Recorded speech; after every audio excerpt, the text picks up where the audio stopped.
14절의 말씀을 공부하겠습니다. 요한복음 1장 14절입니다.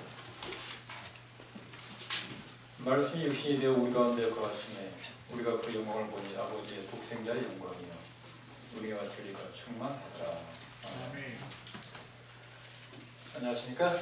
안녕하세요.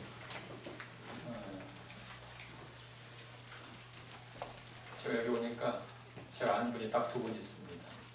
공부사님하고 최 목사님. 다들 처음 보시죠? 네, 저도 여러분 처음 봅니다. 처음 보는데 전혀 나서지 않고 그냥 내 집 같습니다. 네. 첫째는 분위기가 너무 훈훈하고 좋습니다. 뭐 내 방은 자세히 모르겠습니다만 이제 한번 이렇게 온 손님으로서 이렇게 볼 때 제가 이런 생각이 들었어요. 제가 이제 은퇴를 곧 하게 될 텐데 이제 10년이 안 남았습니다. 저도 은퇴하고 여기로 올까?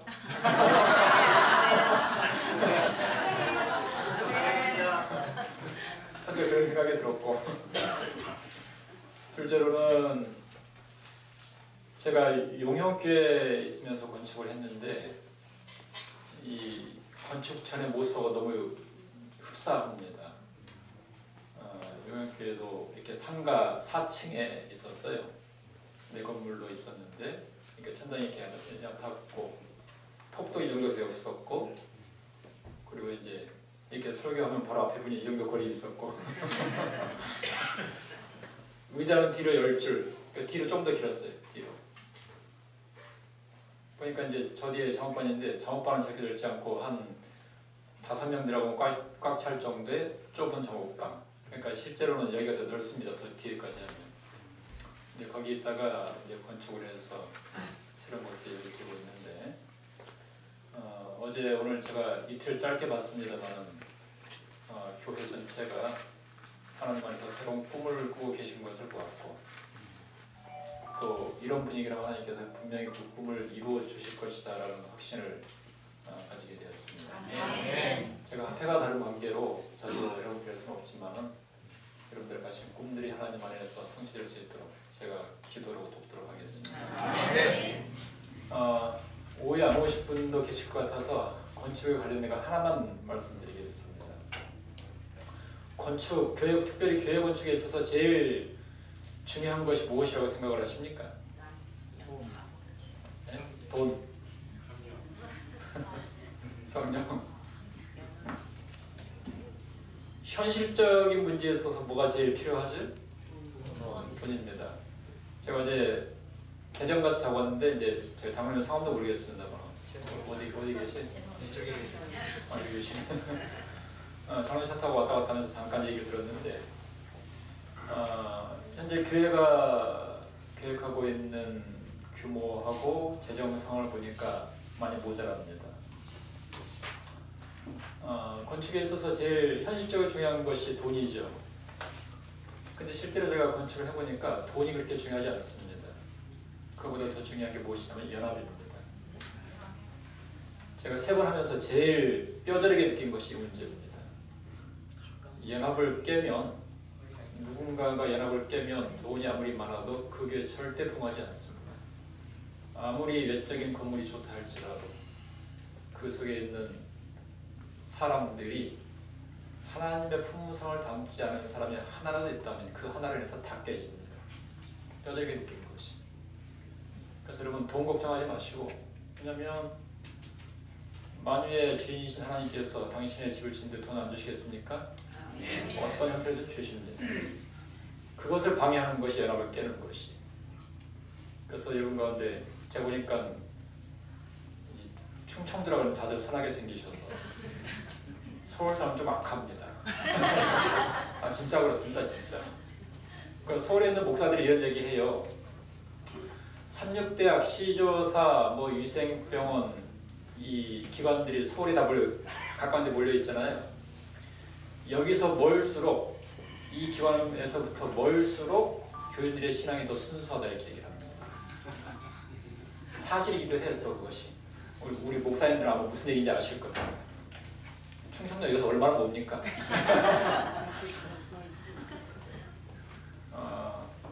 그 교회 구성원도 아주 좋습니다. 어르신도 계시고 일할 젊으신 분들 많이 계시고 아이들도 있고, 그래서 이제 아이부터 어르신까지 연합을 잘 이루셔서 꿈꾸고 계신 아름다운 성전을 주께 드리고 그 안에서 행복한 신앙생활 하시기를 제가 기도하겠습니다. 아멘. 자세한 건 제가 오후에 말씀드리도록 하겠습니다.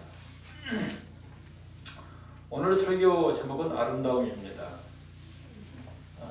본문은 사무엘상 25장인데 그 아비가일에 관한 얘기입니다. 제가 시간이 많지 않아서 이 사무엘상 25장을 읽지 않고 잠깐 설명만 드리겠습니다. 사무엘상 25장을 보시면 나발이라는 목초법사가 있었는데 이 광야에서 이제 보통 양들을 칩니다. 근데 이 당시 이 다윗은 사울의 추격을 피해서 광야 이것저것을 도망을 다닙니다. 그래서 도망 다닐 때 다윗을 따르는 사람들이 400명이 됐어요.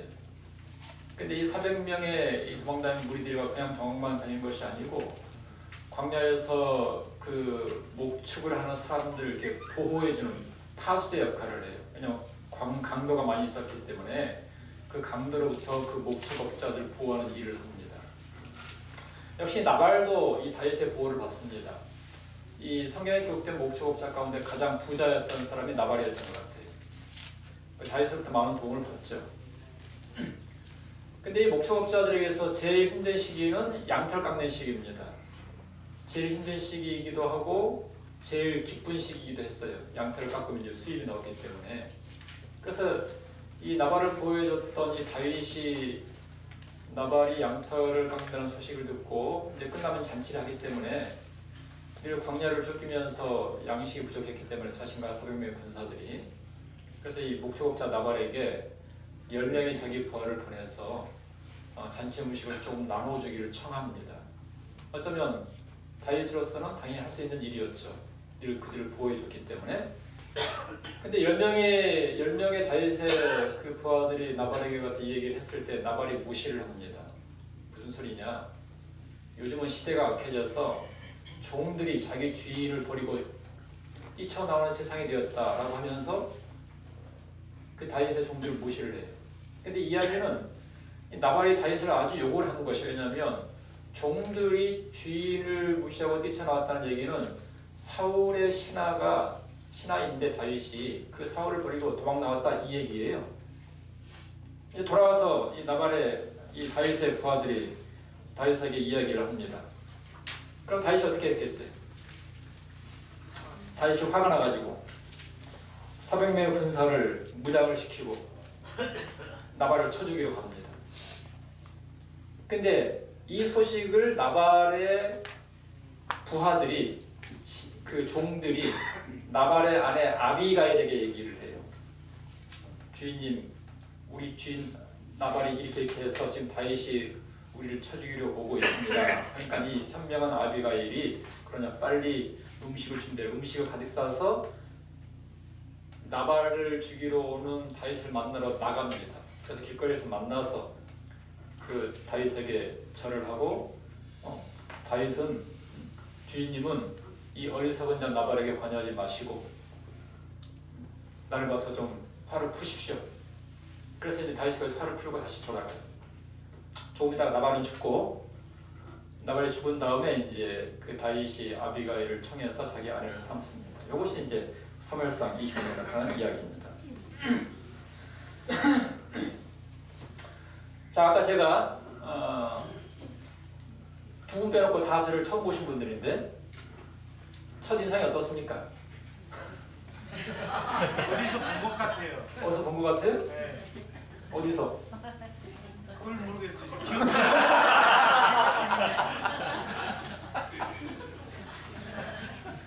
뭐 본 거는 좋은데 인상이 어떻습니까? 그러니까 본 것 같은데. 좋아요. 좋아요? 별로 아닌 것 같은데. 깜깜하게 보여요. 네, 깐깐해 보여요. 왜 깐깐해 보입니까? 건축을 3번 하셔가지고. 목사님 깐깐한가요? 안 깐깐해? 깐깐해 건축한다는데 자꾸. 제가 이걸 왜 물어봤냐면 대체적으로 제 첫인상이 이게 날카롭다고 얘기를 합니다. 왜냐하면 제가 말랐습니다. 제 몸무게가 60kg가 안 나갑니다. 그 내 평생의 소원이란 찬미가가 있죠. 제 평생의 소원은 60kg 넘는 건데 너무 생각을 안 해요. 어떤 짓을 해도.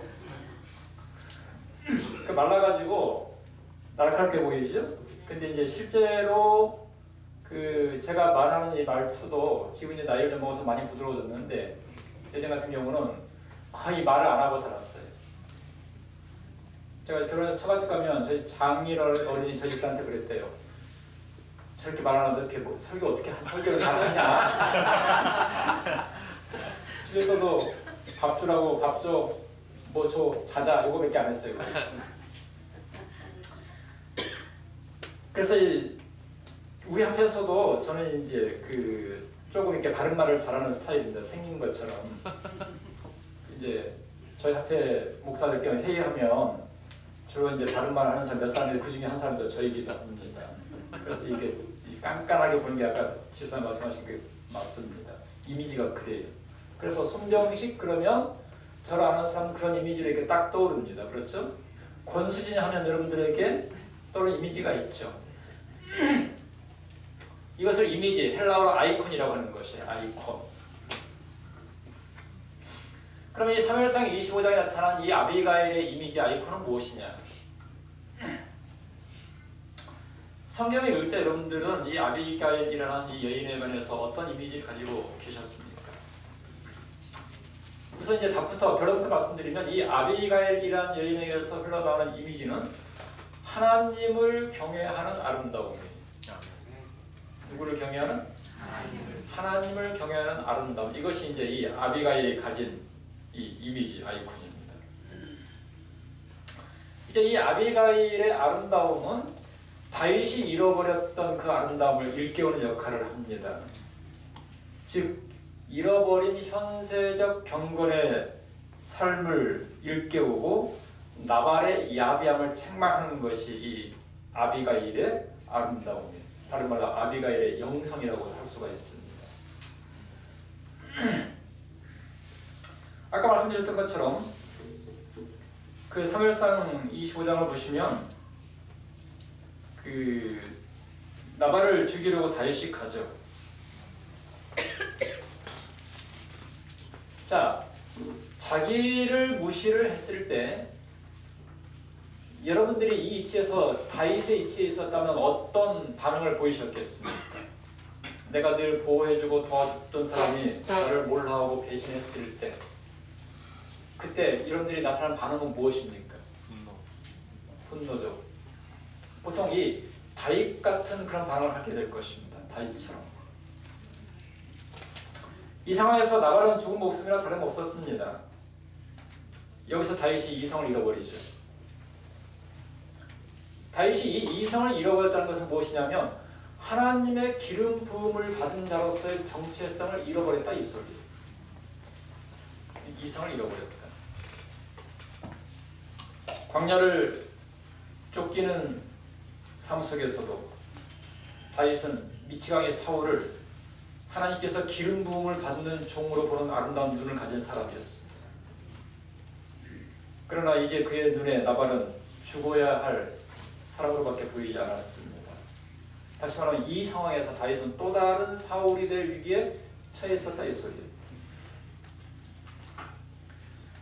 자신의 지혜와 역할을 위협하는 사람은 누구든지 다 없애버리려고 길을 쓰는 사울 같은 사람이 될 위기에 처한 것입니다. 이 위기의 순간에 아비가일은 위험을 감지하고 그 결과를 예상하고 재빨리 조치를 취합니다. 그래서 잔치 음식을 싸서 나귀에 싣고 중간에서 다윗을 만나기 위해 길을 떠납니다. 그리고 다윗을 보자 황급히 나귀에서 내려서 무릎을 꿇고 예를 갖추어서 얼굴을 땅에 대고 이렇게 얘기합니다. 23절에 이 세번역 성경에 아비가일이 다윗을 보고 급히 나귀에 내려서 다윗 앞에 엎드려 얼굴을 땅에 대고 절을 하였다. 그런 다음에 아비가일이 다윗의 발 앞에 엎드려 애원하였다. 죄는 바로 나에게 있습니다. 이 종이 말씀하는 것을 허락해 주시고 이 종의 귀에 귀를 기울여 주십시오. 장군께서는 나의 몹쓸 남편 나발에게 조금도 마음을 쓰지 마시기 바랍니다. 그 사람은 정말 이름 그대로 못된 사람입니다. 이름도 나발인데다 하는 일도 어리석습니다. 그런데다가 장군께서 보내신 젊은이 들어갔을 때 내가 거기 있지 않아서 그들을 만나지도 못했습니다. 장군께서 사람을 죽이시거나 몸소 원수를 갚지 못하도록 막아주신 분은 주님이십니다. 주님도 살아계시고 장군께서도 살아계십니다. 장군님의 원수들과 장군께 해를 끼치려고 하는 사들이 모두 나발과 같이 되기를 원합니다. 이 종의 헌물을 용서해 주시기 바랍니다. 장군께서는 언제나 주님의 전쟁만을 하셨으니 주님께서 틀림없이 장군님의 집안을 영구히 세워주시고 장군께서 사시는 동안 평생토록 아무런 재난도 일어나지 않도록 도와주실 것입니다. 그러므로 어느 누가 일어나서 장군님을 죽이려고 쫓아다니는 일이 있더라도 장군님의 생명은 장군께서 섬기시는 주 하나님이 생명 보자기에 싸서 보존하실 것이지만 장군님을 거역하는 원수의 생명은 주님께서 돌판에 내려 던지듯이 팽개쳐 버리실 것입니다. 31절 지금 공연히 사람을 죽이신다든지 몸소 원수를 갚으신다든지 하여 왕이 되실 때 후회하시거나 마음에 걸린 일이 없도록 하시기 바랍니다. 주님께서 그처럼 좋은 일을 장군께 베풀어 주시는 날 이 종을 기억해 주시기 바랍니다. 자, 이 성경절에서 아비가일은 다윗에게 이렇게 얘기를 한 것입니다. 이것은 이스라엘의 왕이 하실 만한 행동이 못 됩니다. 이스라엘의 왕. 자, 이스라엘의 뜻이 무엇입니까? 하나님과 더불어 싸워 이기는 자. 속이는 자 야곱이 야복강에서 하나님과 싸워 이긴 다음에 얻은 이름이 이스라엘이었어요. 그래서 이 이스라엘이라는 것은 속이는 자 야곱으로 대표된 하나님을 알기 전에 백성들이 하나님을 알고 난 이후에 하나님께서 당신의 백성들에게 주신 이름이 이스라엘이라는 이름이에요. 하나님의 백성이라는 의미입니다. 이스라엘. 이스라엘의 왕이 하실 만한 일이 못 되십니다. 당신이 누구인지를 잊지 마십시오. 하나님의 기름 부음과 하나님의 자비를 잊지 마십시오. 하나님께서 어떻게 당신에게 기름 부으시고 당신에게 어떻게 자비를 부으셨는지를 잊지 마십시오. 당신은 여호와를 위해서 싸워야 할 사람이 아닙니까? 왜 이런 사소한 것으로 인해서 그런 악인들과 싸우려고 하십니까? 당신이 광야를 지날 때 하나님께서 어떻게 당신에게 은혜를 주시고 어떻게 보호하셨는지 그것을 기억해 보십시오. 그 원대한 하나님과 함께 보냈던 당신이 이 사소한 보복심에 사로잡혀서 이렇게 한다는 것은 하나님의 백성으로서 절대 하실 만한 행동이 못 되는 것입니다. 더군다나 당신은 백성을 이끌어가는 왕이 아닙니까? 앞으로 왕이 되셔서 이런 일을 하실 것인데 이런 일에 관여됨으로 인해서 당신 안에 아름다운 일을 행하셨던 그 하나님의 놀라운 자비를, 놀라운 역사를 결코 저렇게 하지 마시기 바랍니다 라고 아비가일은 다윗에게 얘기를 하고 있는 것입니다. 다윗의 삶은 결코 하나님과 떠나서는 생각할 수 없는 부분이었습니다. 다시 말하면 아비가일은 하나님께서 다윗 안에서 일하신 모습을 일깨우고 있었다는 말씀입니다. 하나님의 부르심과 약속, 보호, 이것을 떠나서 다윗은 결코 생각할 수가 없었습니다. 그래서 다윗은 결코 자신 안에서 일하신 하나님의 모습을 부인하지 못했습니다. 다윗의 삶의 모양과 삶의 방향을 결정하는 것은 하나님의 자비이지 나발의 악함이 아니라는 것입니다. 내 삶의 방향은 무엇으로 꼴지어가고 있습니까? 무엇이 여러분들의 인생에 가장 큰 영향을 끼치고 있습니까? 하나님의 자비입니까? 나발의 악함입니까? 나발의 악함, 우리 주변에 많이 있습니다. 내 가족이 될 수도 있고 교회의 누가 될 수도 있고 내 직장의 누가 될 수도 있어요. 나로 하여금 기름 부음을 받은 하나님의 백성으로서의 정체성을 잃어버리게 하는 나발의 악함. 어쩌면 하나님을 섬겨간다고 하는 우리의 삶의 모습들이 우리의 모든 삶의 순간순간을 보호하시고 이끌어가시는 하나님의 자비에 의해서 그 삶을 이끌어가는 대신에 내가 하나님의 백성이라는 사실을 잃어버리고 내 주변, 내 일상의 삶을 통해서 일어나는 수많은 상황들 그 속에서 그 상황들이 내 삶의 방향을 결정짓는 역할을 하는 그런 삶을 살아가고 있지는 아니한지 우리 자신의 모습을 한번 살펴봐야 한다는 것입니다. 이 상황에서 다윗의 행동을 다윗이 이렇게 행동하게끔 만든 것은 나발의 악함이었어요. 나발이 악한 것은 사실이었습니다. 은혜를 몰랐죠. 다윗으로 인해서 자기가 보호를 받았는데, 보호를 받아서 그 양들이 얌전하게 자라고 수확을 거둘 수가 있었는데 양식을 조금 달라고 하는 다윗의 요청을 거절했습니다. 악하죠.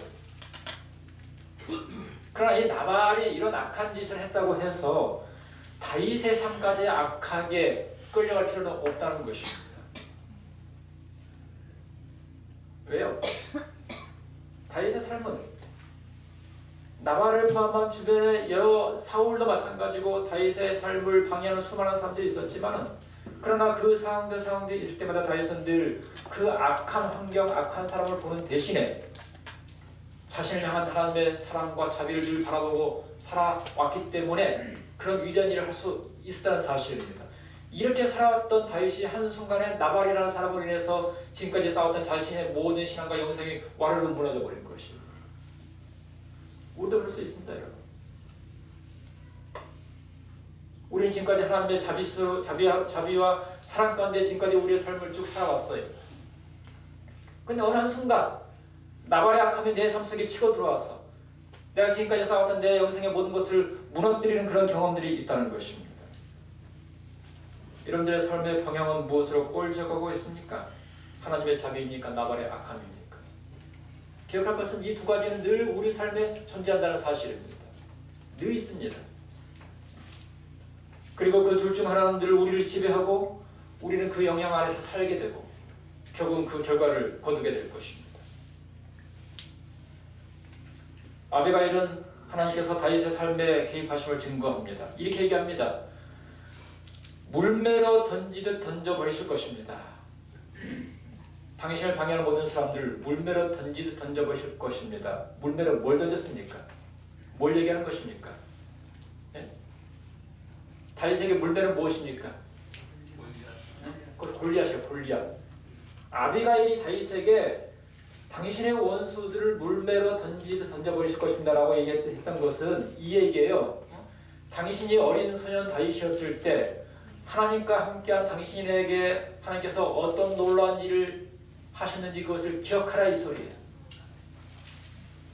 어린 소년 다윗이었잖아요. 우리가 참미에서 어린 소년 다윗이 물매가지고 어린이 놀이 있잖아요. 그 거대한 골리앗을 쓰러뜨린 것. 어린 소년 다윗이 한 것이 아니었죠. 하나님께서 함께 하신 것이었어요. 물매로 던지듯 던져버리실 것입니다. 오래전에 엘라 골짜기에서 역사하셨던 하나님을 회고하게 합니다. 오래전. 아비가일은 계속 얘기를 합니다. 원수 갚는 일은 당신이 하실 일이 아니고 하나님의 일입니다. 당신이 여기 광야에 있는 것은 하나님께서 무슨 일을 하시고 하나님 앞에서 당신이 누구인가를 발견하기 위함입니다. 자, 여기서 아비가일이 중요한 얘기래요. 당신이 여기 광야에 있는 것은 이 광야에서 하나님께서 당신에게 어떤 일을 하셨는지를, 그리고 광야에는 당신이 누구인지를 찾아 발견하는 것이 광야에 있는 이유다 이 얘기예요. 이 광야는 무엇입니까? 광야는 내가 사는 세상이에요. 하나님께서 저 여러분을 이 세상에 두신 것은 이 세상에서 잘 먹고 잘 살고 그렇게 살다가 죽으라고 주신 것이 아니고, 이 광야 같은 세상에서 하나님께서 나를 위해서 어떤 일을 하셨는지를 찾아 발견하도록 우리를 이 광야 같은 세상에 두신 것입니다. 아멘. 이 광야에서 내가 어떤 존재인지를 깨달아 알고 그 깨달음을 통해서 하나님을 찾아 발견하라고 하나님께서 우리를 이 광야 같은 세상에 두었다는 것입니다.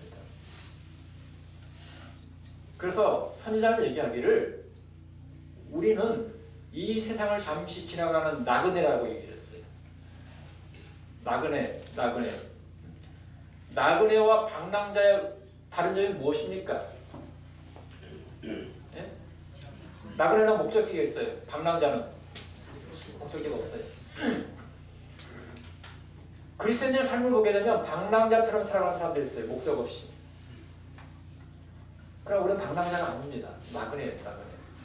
우리의 나온 본향으로 다시 돌아가야 될 나그네입니다. 그러면 우리의 시선은 늘 어디를 주시하고 있어야 돼요? 하늘을 늘 주시하고 있어야 돼요. 나그네이기 때문에. 목적이 있는 것이죠. 제가 여행을 좋아합니다. 그것도 패키지 여행 말고 배낭 여행. 그냥 비행기 표 끊어가지고 그냥 다녀요. 제가 2월달에도 네팔을 갔다 왔는데 그 네팔을 이제 2월달에 있어서 몇 분하고 같이 갔는데 제가 요청을 했어요. 짐을 이렇게만 가져오십시오. 라고 했는데 대체적으로 여행을 처음 하신 분들은 별별 거 다 가져가요. 다 가져가서 돌아올 때까지 한 번도 안 꺼보는 것도 많습니다. 실제로. 그래서 저는 이제 이렇게 내는 가방 하나 오고 이 캐리어 하나 두 개 딱 됐는데 같이 온 일행 보니까 저보다 큰 캐리어 하나만 더 있어. 똑같은 기간을 가는데. 그러나 여행자에게 있어서 짐이 많으면 그거보다 고역이 없어요. 간단해야 돼. 짐이 많으면. 간단해. 우리는 하늘을 향해 가는 나그네 여행자들이. 그럼 우리의 짐이 많아야 될까요? 적어야 될까요? 적어야죠. 제가 그 20년 전에 필리핀에서 공부를 했는데 그때 공부할 때도 그 당시 한국에서 파견된 그 청년선교사 아이들, 우리 한국 아이들이죠. 보통 20살, 21살, 22살 이런 아이들이었어요. 걔들 한 2주 동안 쭉 방문한 적이 있었거든요. 대학 내고 방문해서 맛있는 것도 사주고 워낙 대부분 오지에 있으니까 용돈도 주고 건축하면 건축업도 하고 이렇게 돌아다녔거든요. 거기 할 때 최대한 이렇게 짐을 작게 가져가는데 그런데 가면 잠을 어디서 자냐면 이제 필리핀 원주민들 집에서 자요. 그 원주민들 집이 어떤 건지 아십니까? 조금 좋은 집은 지붕이 양철 지붕이고 이제 벽은 브로커예요. 구멍 다 뚫려 있습니다. 보통 사는 집들은 한국으로 따지면 원두막 같은 집에서 살아요. 보통 사는 집들은. 근데 그런 데서 자요. 근데 가보면 부엌이라고 해봤자 끓일 수 있는 냄비 한두 개 정도, 숟가락 몇 개, 이거 아무것도 없어요. 근데 오늘 우리 한국의 집을 볼까요? 부엌 살림이 얼마나 많습니까? 저희 집 사람들 부엌 살림 되게 많거든. 내가 좀 버리라고 하면 다 필요하대. 내가 좀 버리라고 하면 나보고 책을 버리래.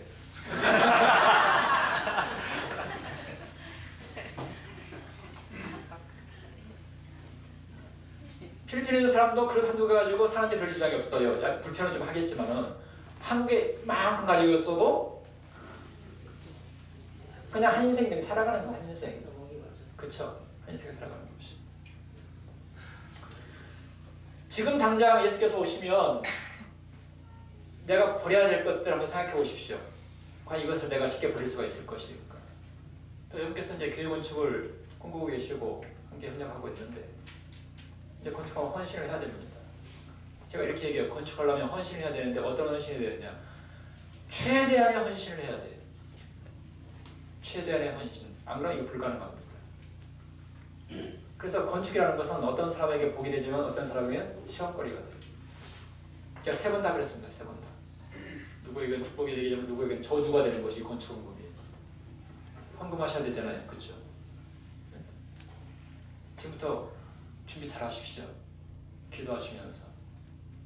헌신을 하되 어떤 헌신을 해야 된다? 최대한의 헌신을 해야 된다. 안 그러면 일이 안 됩니다. 그게 하나님 나라의 일이에요. 하나님 나라는 전부 아니면 전부예요. 둘 중에 하나예요. 주께서 말씀하시기를 너희가 하나님과 재물을 겸하여 생길 수 없다라는 말씀이 있는데 보통 그리스도인들이 이 말씀을 그냥 지나가요. 그냥 그런가 보다. 근데 그게 아니에요. 얼마나 무슨 말씀인지 모릅니다. 하나님은 온 우주의 창조자 하나님이시죠? 아멘. 온 우주의 하나님께서 당신과 비견되는 신을 제물로 얘기하셨어요. 그 사람들이 이것을 간과하고 지나가요. 제물이 얼마나 무서운지 모릅니다. 하나님과 비견되는 세상 신이 제물이에요. 제물. 재물에 우리의 마음이 가 있으면 절대 헌신하지 못합니다. 재물에 우리의 마음이 가 있으면 절대 구원받지 못합니다. 여러분. 이것을 버려야만 구원받을 수 있는 것이. 이 대표적인 예를 보여주는 것이 부자법관의 얘기예요. 기억하시죠?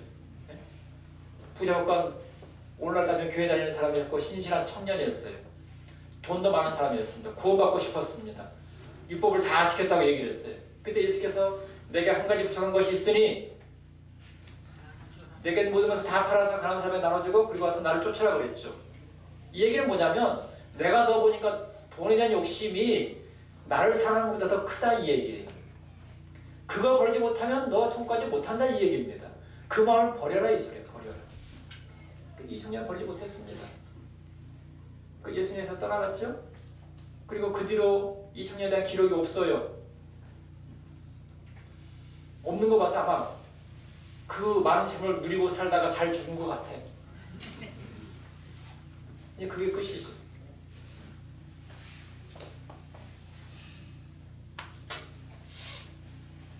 약간 비껴가 나갔는데 자 다시 광야로 돌아왔어. 광야는 그런 곳이에요.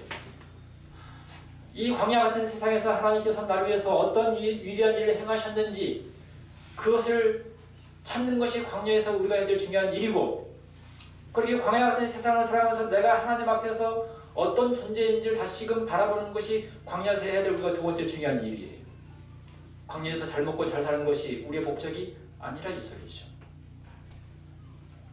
광야는 여러분들이 얼마나 강한지를 시험하는 시험장이 아니라 여러분들의 삶 속에서 그리고 여러분들의 삶을 통해서 일하시는 하나님의 신실하심과 능력을 발견하는 것이 광야가 되어야 한다는 것입니다. 바로 우리는 이 세상에서 하나님의 신실함을 발견하고 나를 위해서 역사하신 하나님의 놀라운 능력을 찾아 발견하고 그렇게 감사하는 일들을 하며 살아가는 것이 우리가 해야 될 일이라는 것입니다. 여러분 기억하십시오. 나발은 어리석은 자입니다. 여러분도 어리석은 자가 되시겠습니까? 아비가는 이렇게 얘기합니다. 여기서 어리석은 자는 하나로 족합니다. 여러분 어리석은 이미 죽은 나발에게 다 주시고 여러분은 현명한 아비가일로서 살아가시게 되기를 주의 이름으로 축원합니다. 아멘. 그것이 광야 같은 세상에서 우리가 해야 될 가장 중요한 일이 되는 것입니다. 다윗은 가던 길을 멈추어 서서 자신 앞에 무릎을 꿇고 있는 아비가일의 모습과 그의 말 속에서 자신을 위해서 일하셨던 하나님을 다시 찾게 됩니다. 다윗과 나발이라는 두 세속 권력의 틈바구니 속에서 곧 칼부림이 일어나려고 하는 그 순간에 물질과 실리만이 사람을 움직이는 그 세상에서 아비가일의 존재는 잃어버린 아름다움, 하나님과 우리 사이의 관계를 다시 보게 만들어줍니다. 외모만큼이나 내면 더 아름다웠던 한 여인 아비가일에 의해서 말입니다. 내면의 아름다움, 이것을 영성이라고 얘기를 합니다. 원래 우리가 사는 세상은 아름다움에 의해서 지배되는 세상이에요. 세상에서 이 미적인 요소는 얼마나 중요한지 모릅니다. 제가 예를 하나 들어볼까요? 이 미란 요소가 얼마나 세상에 중요한 것인지. 우리 한국 여자들이 제일 잘하는 것 가운데 하나가 골프예요.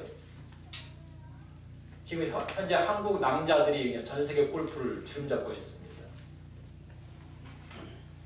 얼마 전에 이제 꽤 오래전에 박인비라는 선수가 세계 1위를 했고 현재는 고진영이라는 우리 한국 선수가 세계 1위예요.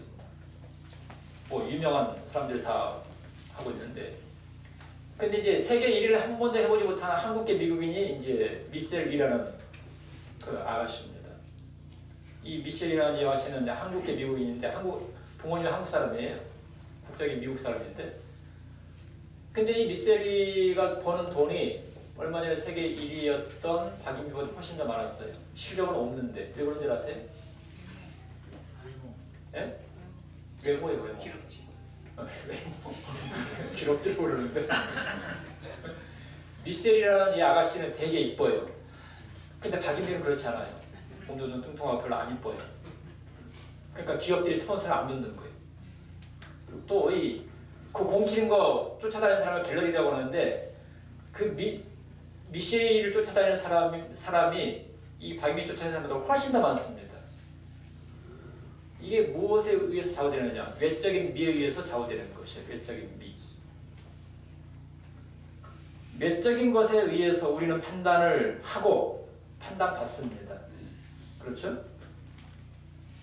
그래서 미라는 것은 현대인들에게 가장 중요한 것이 되었어요. 아마 이런 동을 교회 오실 때 거울 보고 오셨죠? 다 보셨을 거예요. 여자분들은 눈썹도 이렇게 바르시고 옆에 봤습니다. 저희 사람이 눈 부릅뜨고 있을 거예요. 남자도 합니다. 남자 이제 저는 이제 이 로션만 바르고 오는데 드라이도 하고 물도 만지고 왜 할까요 그거? 아름답고 멋지게 보이려고. 근데 여기에만 집착한 나머지 오늘날 대부분의 사람들이 내적인 미를 다 잃어버려요. 내적인 미, 그리스도인들에게는 이것을 영성이라고 얘기를 합니다. 제가 어제 전에 말씀드린 것처럼 신앙이라는 것은 교회에서 예배드리고 성경 보고 기도하고 이것이 신앙이 아니에요. 그것이 아니고 이런 시간들을 통해서 내 삶 속에 들어오시는 하나님의 그 성품을 만나는 경험이 내 개인적으로 있어야 돼요. 이게 신앙이에요. 이게 신앙이고 하나님과 내가 개인적으로 만나는 이런 경험이 깊어지면 깊어질수록 교회 오지 말라고 해도 교회 오고 성경 보지 말라고 해도 성경 보고 기도하지 말라고 해도 기도하게 돼요.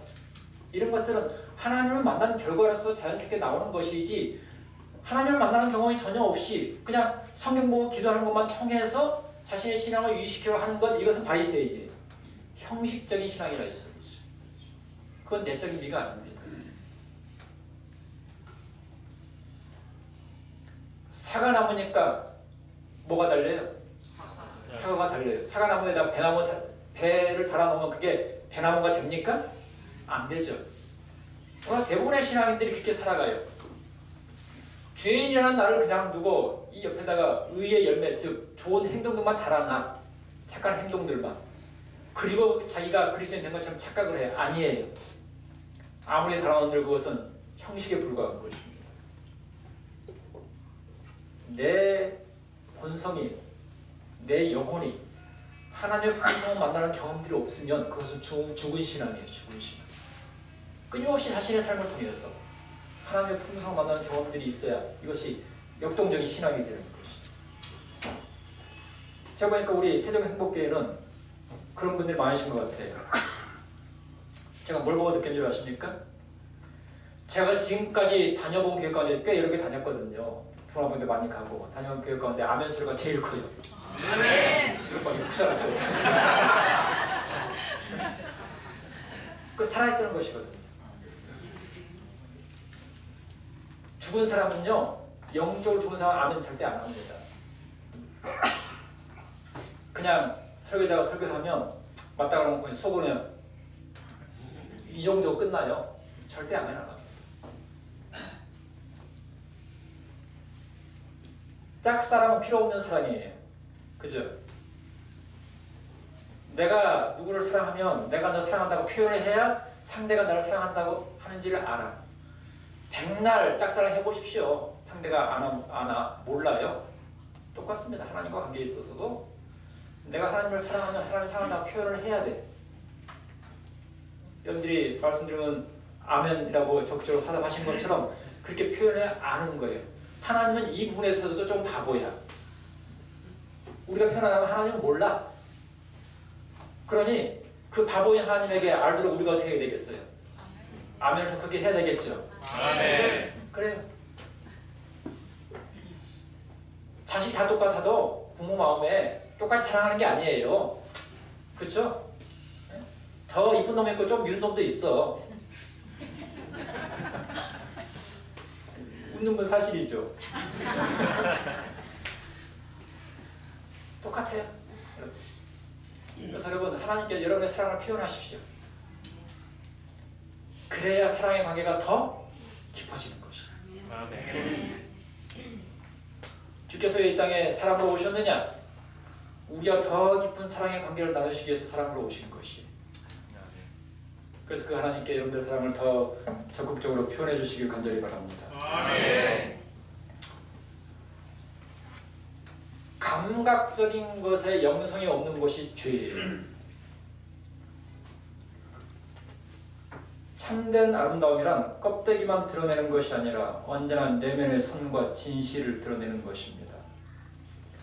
나만이 가진 독특함을 통해서 하나님의 영광을 드러내는 것, 이것이 참된 아름다움이고, 이것을 통해서 우리는 하나님의 영광을 반영하는 아름다운 존재, 즉 아비가일이 되는 것입니다. 우리의 생김새가 다 다른 것은 무엇이냐? 나만의 독특함을 사용해서 하나님께 영광을 돌리라, 이 소리예요. 그래서 이사야서에 주님께서 이렇게 말씀하셨죠. 내 영광을 위해서 창조한 자를 오게 하라 그랬어요. 우리는 누구의 영광을 위해서 창조된 자예요? 하나님의 영광을 위해서 창조된 자예요. 그래서 여러분들의 삶을 통해서 하나님께 영광을 돌리시는 거룩한 삶을 살아가시게 되기를 간절히 바랍니다. 아멘. 12시인데 조금만 더 하겠습니다. 2장 남았어요.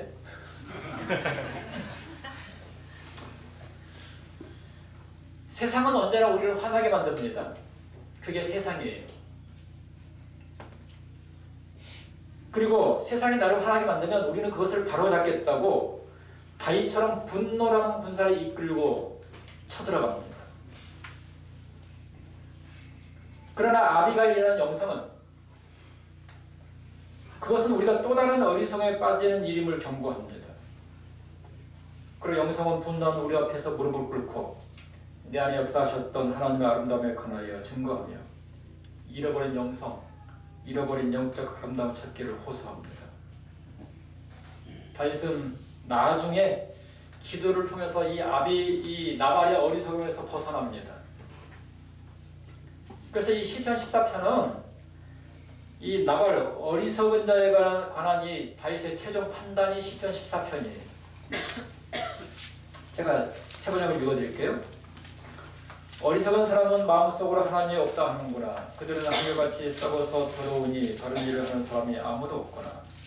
주님께서 하늘에서 사람을 굽어보시면서 지혜로운 사람이 있는지 하나님을 찾는 사람이 있는지 살펴보신다. 너희 모두는 다른 길로 빗나가서 하나같이 썩었으니 착한 일을 하는 사람이 하나도 없구나. 죄악을 행하는 자는 다 무지 아니야. 그들이 밥 먹듯이 내 백성을 먹으면서 나 주를 부르지 않는구나. 7절 하나님 시온에서 나오셔서 이스라엘을 구원하여 주시옵소서. 주님께서 당신의 백성을 그들의 땅으로 되돌려 보내실 때 야곱은 기뻐하고 이스라엘은 즐거워하실 것입니다. 이것이 이 시편 14편은 이 나발과의 이것을 다시 나중에 회고하면서 그 어리석음에서 벗어난 그 아름다운 것을 노래한 시입니다. 여러분, 나발을 상대로 싸우는 것은 영성이 아닙니다. 어리석은 자를 상대로, 세상을 상대로 싸우는 것은 영성이 아니에요. 오만불손하고 조속한 갈렙 족속의 개 나발이 어리석은 자라는 사실이 판명되었다면 그 다음에 우리는 그 나발과 대항해서 싸울 것이 아니라 하나님께서 내 속에서 하시는 일을 진척시켜 나가야 합니다. 하나님은 우리를 부르신 목적이 있어요. 여러분들을 이 세종 행복에 부르신 목적이 있다는 것입니다. 아멘. 제가 여기 이제 말씀하기 위해서 기도하는데 한 집사님 저한테 그러시더라고. 목사님, 우리 교회는 매주마다 손님들이 오시고 새로운 분도 오셔요. 제가 그랬어요. 그거 부흥의 전조라고. 부흥의 전조다. 분명히 교회에는 내가 원치 않는 상황들이 있어요. 그렇죠? 무엇이든지 간에. 내가 원치 않는 상황이 있다고 해서 그 원치 않는 상황을 내 힘으로 바로 잡으려고 하는 것은 나발을 향해서 나발을 죽이려고 하는 다윗과 똑같은 행동이라는 것입니다. 똑같은 어리석음에 빠지는 것이. 그것이 어리석은 것이라는 것이 판명되었다면 그것과 더불어 싸우려고 하지 말고 그것을 좀 더 넓은 시야에서 바라보고 하나님께서 왜 나를 이 교회에서 부르셨는지, 이 교회로 부르셨는지, 그리고 나를 통해서 주께서 이 교회를 향해서 어떤 일을 하시려는지 그것을 깨닫고 그 일을 내가 순종함을 통해서 진척시켜 나가는 것이 우리의 사명이고 목적이라는 사실입니다. 바로 이를 위해서 주께서 우리를 이 세상 행복에 부르신 것이에요. 이 사실을 기억하십시오, 여러분. 건축은 여기 있는 목사님 혼자 하는 것이 아니에요. 어떤 장로님들이 하시는 것이 아니에요. 내가 하는 것입니다. 내 마음속에 주의 성전이 올바로 채워져 있으면 눈에 보이는 성전을 위해서도 내 모든 것을 드려도 아깝지 않은 것이, 내가 하나님과의 관계를 올바로 하지 못하면 내게 있는 모든 것 주께 드린 것이 아까운 것입니다. 아나니와 삽비라처럼 말입니다. 다윗은 거대하고 위대한 하나님의 세계, 하나님의 사랑과 구원, 기도와 거룩함 속에서 살았습니다. 그런데 잘못하면 시시하고 속 좁은 보복심에 사로잡혀서 그 삶을 잃어버릴 뻔했어요. 아니, 한때 잠시나마 잃어버리기도 했습니다. 그러나 그때 아비가일이라는 존재는 그에게 주님의 아름다움을 다시 회복시킵니다. 다윗 앞에 무릎 꿇은 아비가일은 다윗이 다시 무릎 꿇게 만들어줬다는 것입니다. 이 일이 있고 난 후 얼마 되지 않아 나발은 죽고 다윗은 지체하지 않고 그 아름다움에게 사람을 보냈고 청혼했고 마침내 그와 결혼을 합니다. 시작이 좋았다가 도중에 탈선하는 경우를 우리가 종종 봅니다. 특별히 영적 생활에 있어서 이것은 흔히 일어나요. 아마 여러분 주변에도 함께 하나님을 섬기다가 뒤로 물러가는 많은 사람들이 있음을 분명히 기억하실 것입니다. 우리의 신앙이 순수했으나 어느 순간 타락하고 부패합니다. 그리고 그것이 정상적인 것처럼 착각하고 살아갑니다. 다시 말하면 자신이 난파당한 상태인지도 모르고 살아간다는 것이죠. 가장 비극적인 것은 난파당한 그리스도인들이에요. 누군가가 우리를 불쾌하게 하고 방해하면 우리의 거만한 자아는 불끈 일어나 싸울 체계를 갖추고 어리석은 자를 징벌하기 위해서 전장을 떠납니다. 되게 의분이란 무기를 가지고 말합니다. 마음과 자아의 상처를 입었다며 보복하겠다고 표현합니다. 근데 우리 앞에서 우리를 멈추게 하는 무엇이 있습니다. 바로 영성이라는 아비가일입니다. 이것은 내가 경험한 어떤 상황, 들었던 말씀, 부르던 찬양, 아이나 친구 혹은 옆에 교회일 수도 있습니다. 그리고 그것들은 우리에게 얘기를 합니다.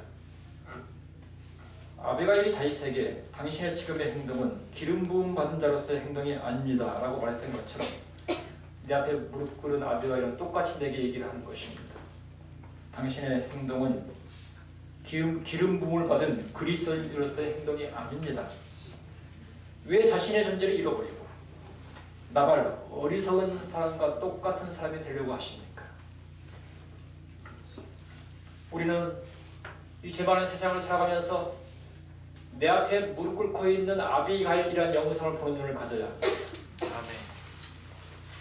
그때 우리는 우리 자신이 하나님의 보좌기에 쌓여있는 존재임을 보게 됩니다.